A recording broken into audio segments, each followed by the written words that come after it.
నిన్న వైసీపీ వాళ్ళు ఒక వీడియో ట్రోల్ చేశారు. నరసరావుపేట దగ్గర బారులు తీరారు విత్తనాల కోసం రైతులు. మళ్ళీ పాత రోజులు తెచ్చేశారు. రైతు భరోసా కేంద్రాలతో జగన్ ఉన్నప్పుడు ఏ ప్రాబ్లం రాలేదు, విత్తనాలు అందుబాటులో ఉండే, విత్తనాలు అందించడం చేతగా ప్రభుత్వం చేతులు ఎత్తేస్తే జనం బారులు తీరారు. అంత వాస్తవం ఉంటుందా అన్నది డౌట్ వచ్చింది. ఇవాళ ఈనాడే రాసింది కాబట్టి దాన్ని కన్విన్సింగ్గా రాసింది. నాగార్జున సాగర్ నిండుకొండలా మారడం, ప్రాజెక్టు గట్లెత్తి దిగువకు నీరు విడుదల చేయడంతో సాగర్ ఆయకట్టు రైతులు సాగుపై ఆశలు చిగురించినాయి. దీంతో పల్నాడు జిల్లాలో ఒక్కసారిగా వరి విత్తనాలకు డిమాండ్ ఏర్పడింది. త్వరగా పంట చేతికి వస్తుందన్న కారణంతో JGL 384 జగిత్యాల సన్నాల రకం కోసం రైతులు ప్రైవేట్ విత్తన అమ్మకం కేంద్రాల దగ్గర బారులు తీరుతున్నారు.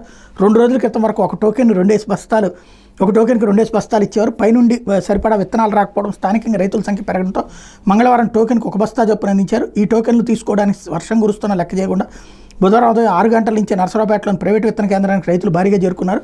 పోలీసుల పర్యవేక్షణలో టోకెన్లు అందజేశారు. 1 బస్తానే ఇవ్వడం మరికొందరికి అందకపోవడంతో నిరాశగా వెందిరిగారు. జిల్లాలో అన్ని రకాల వరి విత్తనాలు అందుబాటులో ఉన్నాయని, కానీ JBL 384 రకమే కావాలని రైతులు పోటీ పడుతున్నారని వ్యవసాయ శాఖ అధికారులు పేర్కొన్నారు. ఇప్పటివరకు ఈ రకం 5,000 క్వింటాలు పంపిణీ చేశామని, ప్రైవేట్గా కూడా లభించడం లేదని వ్యవసాయ శాఖ సంచాలకురాలు మస్తానమ్మ చెప్పారు.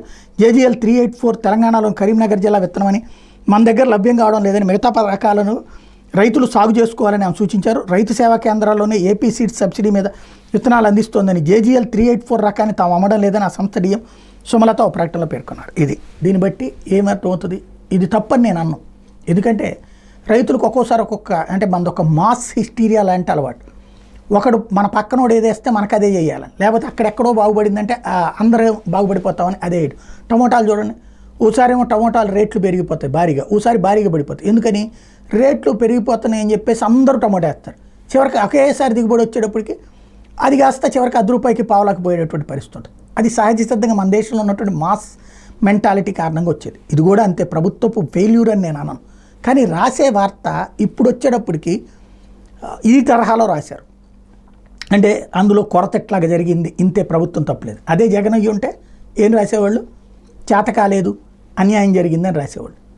రాసేటప్పుడు అప్పుడు కూడా ఇలాగే రాస్తే బాగుండి ఉండేది.